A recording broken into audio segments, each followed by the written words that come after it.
হাতেব জাতীয় জিন সে এমন বিকট চিৎকার করলো গর্তের থেকে বের হয়ে, কানের কাছে এমন চিৎকার করেছে যে আবু সুফিয়ানের বাপ হারবের একেবারে জীবন বের হয়ে গেল, কানের তালা ফেটে মারা গেছে। এই যে হজরতে আমির মুয়াবিয়া, ওনার বাপের নাম তো আবু সুফিয়ান, তো আবু সুফিয়ানের বাপের নাম ছিল হারব।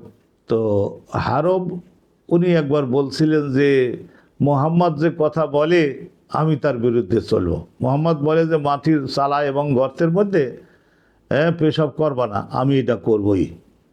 তো এই মনে করে যখনই পেশাব করে তো ওই মাটির মধ্যে চালা গর্ত পাইলে ওর মধ্যেই পেশাব করে দেয়। একবার এইভাবে পেশাব করলো, করবার পরে আসলে ওর মধ্যে ঘুমিয়ে বিশ্রাম নিচ্ছিল এক জাতীয় জিন, তাদের হাতেফ বলে। হাতেফ তার মানে বডি দেখা যায় না, কিন্তু তাদের বক্তব্য শোনা যায়, কথা শোনা যায়। এই সামনে একজন কথা বলছে তো বোঝা যায় যে নিশ্চয়ই কেউ আছে এখানে, কিন্তু কথা বলে কেনা। তো তখন ওই হাতেব জাতীয় জিন সে এমন বিকট চিৎকার করলো গর্তের থেকে বের হয়ে, কানের কাছে এমন চিৎকার করেছে যে আবু সুফিয়ানের বাপ হারবের একেবারে জীবন বের হয়ে গেল, কানের তালা ফেটে মারা গেছে। তো তার আবার দেখলো যে লোকটা মারাই যখন গেছে তো দাফন করে দিল। তো এই সম্পর্কে ওই জিন যে চিৎকার করেছিল সে আবার কবিও ছিল। তো এখন লোকেরা খুঁজতে লাগলো যে হারব যদি মরেও থাকে তাহলে তার তো একটা লাশ তো আমরা পাবো, লাশও তো পাচ্ছি না, কবরও তো পাচ্ছি না। কবরটা উঁচু করে যেভাবে দেওয়া উচিত ওইভাবে জিনেরা দিয়েছে।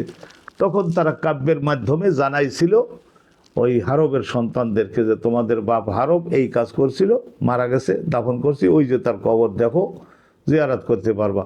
কবরু হারবিন বেমাকানিন কাফরিন, কাফরুন মানে পানি নাই ঘাস নাই এমন একটি জায়গায় হারবের কবর আমরা দিয়েছি। কবরু হারবিন বেমাকানিন কাফরিন।